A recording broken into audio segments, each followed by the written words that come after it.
Salut zusammen, ich begrüße euch zu meinem ersten Handy-Upload seit Ewigkeiten.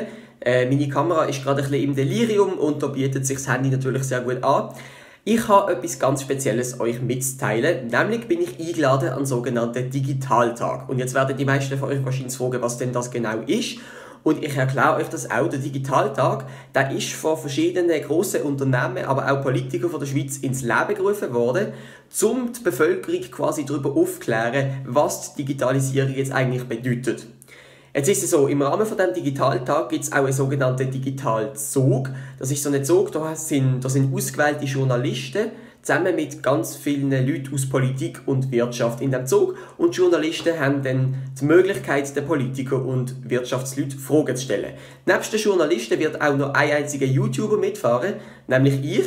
Man hat mir schon gesagt, ich werde vermutlich der Jüngste im ganzen Zug sein. Aber trotzdem bin ich sehr gespannt, was denn euch so für Fragen im Kopf umschwirren.